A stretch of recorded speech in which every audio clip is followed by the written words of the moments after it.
شروع اللہ کا نام لے کر جو بڑا مہربان نہایت رحم والا ہے۔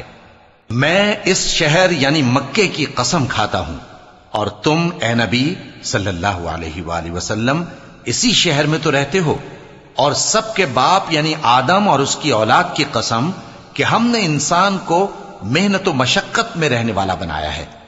کیا یہ خیال کرتا ہے کہ اس پر کوئی قابو نہ پائے گا؟ کہتا ہے کہ میں نے بہت سا مال برباد کر دیا۔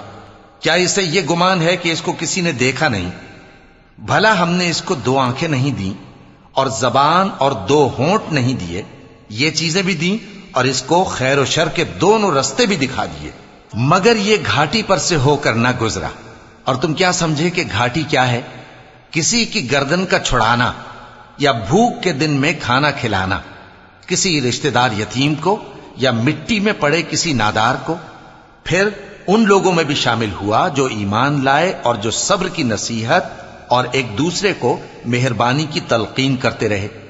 یہی لوگ اچھے نصیب والے ہیں، اور جنہوں نے ہماری آیتوں کو نہ مانا وہی برے نصیب والے ہیں۔ یہ لوگ آگ میں بند کر دیے جائیں گے،